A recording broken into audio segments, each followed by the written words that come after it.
게시판 좀 바로 오늘 도와드릴게요. 만두 첫 종목 가겠습니다. 9711님께서 올려주셨고요. 매수가가 15만 원입니다. 비중이 30%인데 이제 향후 전망이 좀 궁금합니다. 라고 올려주셨거든요. 이틀 연속 좀 조정받으면서 14만 원 선 약간 좀 이탈을 했습니다. 그래도 8월 달에 오늘 이번에 바닥 잡고 올라오고 있는 구간이거든요. 만두도 워낙에 중국 사업 비중이 높더라고요. 지금 들고 가면 수익권까지 가능할지 좀 어떻게 진단 주실까요? 이게 수익권까지 가려면 시간은 좀 더 필요할 것 같습니다. 사실 만두가 이번에 올라온 모멘텀은 주식의 본질을 좀 보여준 건데 회사 내용 전혀 변화가 없습니다. 10만 원까지 갔던 이유도 없었고요. 그냥 수급입니다. 기관 외국인 팔아서 빠진 거고, 근데 10만 원에서 만도가 연간 배당금이 4,800원이다 하면서 올라온 거죠. 10만 원 기준으로 배당 수익률이 5% 육박하니까. 근데 흑자 기업에다가 그러고 보니까 너무 싸네 이렇게 된 겁니다. 그래서 지금 15만 원이 우리 시청자님이 사신 가격이 사실상 만도의 현재 업황이라든지 혹은 성장이 약간 둔화된 부분을 감안했을 때 조금 적정한 수준이 아닌가 싶습니다. 자동차 전반적인 어떤 밸류에이션을 감안했을 때. 그래서 아마 15만 원을 계속 두드리면서 이번에 지금 10만 원에서 두 달 가까이 14만 원대 중반까지 올라왔기 때문에 주식이라는 것이 특히나 이렇게 좀 큰 종목들이 이렇게 계속 올라가는 경우는 잘 없습니다. 그리고 정배열로 이제 되돌림을 주는 데 대한 121선 확인이 좀 필요하기 때문에 다행히 수급은 아직까지 괜찮고요. 그리고 주가가 낮아지면 또다시 배당 관련한 밸류에이션 매력이 또 생기겠죠. 그렇기 때문에 저가 매수세는 강할 겁니다.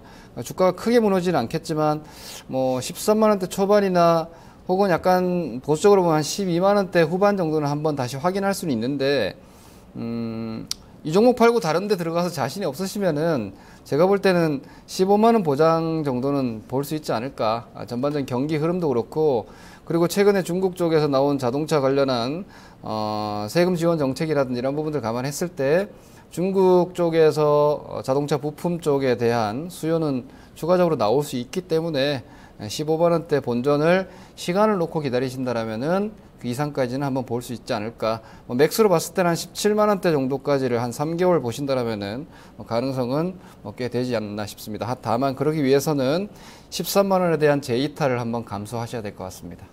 네, 일단 만두 첫 종목으로 봐드렸습니다. 이어서 한국사이버결제 한번 체크 도와드릴까요? 4574님께서 매매하셨네요. 35,300원 진입가고요. 비중은 약하게 한 5% 실으셨습니다. 역시 전망이 좀 궁금하다고 해주셨는데 한국사이버결제가 잘 올라오다가 최근에 조금 조정이거든요. 지금 나흘째 밀리고 있는 구간에서 지난주까지는 아마 수익권이 쉬다가 오늘 좀 조정이 조금 크게 나오면서 손실로 좀 전환이 된 상태가 아닐까 싶습니다. 이제 이 구간에서 어떤 선택을 좀 하셔야 될까? 홀딩할까? 좀 기다려 볼까요?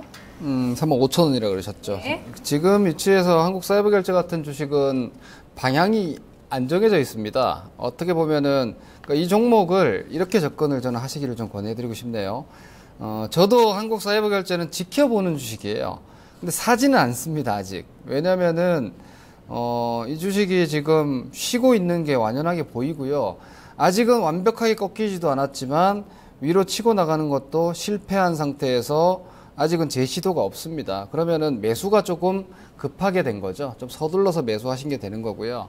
만약에 서둘러서 매수하신 것이 선취매라면은 추세 하단까지 확인을 하셔야 됩니다. 현재 위치에서 한국사이버결제는 아직은 고점도 낮아지지가 않았고요. 여기서 하나 낮아졌지만 큰 라인으로 봤을 때는 저점도 아직은 높이고 있는 과정이기 때문에 이 저점이 낮아지기 시작한다면 최근에 여기서 거래량이 지금 실렸거든요. 빠지면서 거래량이 그동안 별로 없었는데 이번에 빠지면서 거래량이 실린 상태에서 31,800원, 1,700원 무너지면은 일단 손절매도 하고 보셔야 됩니다. 한국사이버결제가 페이커와 관련해서 일단 마케팅 비용은 NHN 엔터가 다 부담을 하고 캐시플로우는 한국사이버결제가 가져가는 구조이기 때문에 상당히 좋은 현재 상황이지만 삼성페이 쪽에 대한 경쟁도 있고요. 오프라인 쪽에서의 특화된 점인데 그것을 삼성페이가 치고 들어왔기 때문에 페이코가 앞으로 가시적 성과를 내는데 시간이 더 걸리지 않겠는가라는 이런 부분들도 있기 때문에 현재로서는 실적도 그런대로 괜찮게 나왔지만 2014년도 하반기처럼 고성장률을 보이지 못할 겁니다. 당분간은. 그렇기 때문에 제가 볼 때는 좀 한마디로 어중간한 구조다라고 보여지고요. 그 어중간한 구조에서 어중간한 매수 가격입니다. 이렇게 보면 과감하게 그냥 잘못 샀구나, 아직 아니구나라고 그냥 손절매도 하시거나 중기적으로 성장을 높게 보고 가져가시고자 한다면은 31,700원 확인하셔야 되고요. 31,700원이 무너지지 않는다라면은 추세 각도가 형성되거나 흐름이 다시 만들어지기 위해서는 거래량이 좀 많이 터져줘야 되고 시간이 아직까지는 조금 더 필요해 보입니다. 그렇게 이원화된 전략으로 선택을 하셔야 될 것 같습니다. 네, 짧게 한 주문 저희 더 봐드릴게요. OCI 궁금하다고 하신 분이 계세요. 9627님께서 올리셨는데요. 122,200원에 진입갑니다. 20% 들고 있는데 장기로도 가능하다고 매수가까지만 올라온다면 좀 버텨보겠다라는 의향 가지고 계신 것 같거든요. 대표적인 좀 낙폭과대주인데 매수 가격대가 워낙에 높아서 상당한 좀 시간이 필요하지 않을까 어떻게 진단하세요? 관건은 실적입니다. 사실 2조 정도 됩니다. OCI가 지금 시가총액 2조 정도가 되는데 지금 매출 캐파라든지 이런 것들 보면은 사실 이 정도 가격이면 괜찮지 않나 싶은 정도의 가격인데 근데 지금 OCI가 장부상 자산 가치로 한 12만 원 정도 나오거든요. 현재 가격대로 봤을 때는 메리트가 충분히 있습니다. 그래서 굳이 여기서 손절하실 필요는 없고요. 우리 시청자님 매수하신 가격대인 12만 원대를 목표로 하는 건 맞습니다. 아주 가시적인 어떤 태양광 쪽에서의 성장 모멘텀이 만들어지지 않는 한 PBR 1배수를 다시 확정적으로 넘어가는 건 쉽지가 않을 것 같고요. 그리고 폴리실리콘, 태양광 업황 자체가 지금 유가도 에너지 가격 전반적으로 약한 상황도 있지만 태양광 산업 자체가 폴리실리콘 위주로 돌아갔던 대형 이 발전 시장에서 웨이퍼나 인곳이나 혹은 패널 쪽으로 넘어가는 이런 소형 태양광 시장으로 지금 글로벌 금융 시장에서 태양광 섹터의 움직임이 좀 바뀌었습니다. 그래서 그쪽에 포지션을 강하게 두고 있는 하나케미칼이 OCI보다 눈에 띄게 강한 모습이 나오는 건데 폴리실리콘 가격이 일단 관건이고요. 그쪽이 회복이 돼주려면 어쩔 수가 없이 유가가 좀 올라가줘야 됩니다. 또 하나의 관점은 힐러리 클린턴의 지지율이 떨어졌죠. 민주당 대선 후보로서의 지지율이. 그게 다시 올라가줘야 됩니다. 힐러리 쪽에서 계속해서 녹색 성장, 그린 에너지, 태양광 관련해서도 계속 정책으로 발표하고 있는 쪽이기 때문에 힐러리 클린턴의 민주당 유력 후보로서의 지지율이 올라가면은 글로벌 전반적인 태양광 섹터의 롱 포지션이 좀 강화될 수 있기 때문에 매수가 좀 강화될 수 있기 때문에 이런 부분들도 참고하셔서 조금 인내하시면은 현재로서는 좀 많이 싸니까 일단 싼 거는 회복하고 보자라고 생각하셔도 될 것 같습니다. 네, 마지막 종목으로 오늘 OCI까지 살펴드렸습니다. 오늘 시장이 좀 많이 오르다가 조금 아쉽게 용두사미로 마감이 됐습니다. 여러 가지 역시 이벤트들이 남겨져 있거든요. 9월 FOMC 의사록도 이제 발표가 되고 본격적인 3분기 실적 들어가는 초입 구간에서 여기에서 좀 방향성 잡기가 또 쉽지가 않을 것 같아서 어떻게 좀 팁 주실까요, 전문가님? 네, 방향이 없기 때문에 잡기 좀 어려울 겁니다. 현재로서는 장세 방향을 만들 정도의 모멘텀이 좀 약해졌어요. 악재도 약해지고 호재도 없는 상황이라서 아마 시장 지수는 계속 치고받는 움직임이 계속 나올 것 같습니다. 2000을 넘나드는 움직임들 혹은 조금 단기적으로 글로벌 증시가 또 약간 차익 실현 물량이 나오거나 경계 물량이 나오면 또 1900대 초반까지도 한번 보는 이런 움직임들이 당분간은 좀 유지될 것 같고요.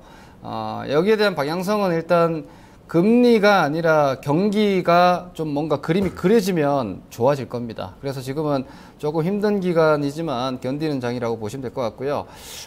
계속 말씀드립니다. 초저금리가 이제 끝나갑니다. 그러면은 고성장주의 시대는 끝나고 있다라는 관점에서 지금은 무엇보다 포트폴리오에 대한 재구성이 가장 개인 투자자분들께 좀 필요한 전략이라고 여전히 보고 있고요.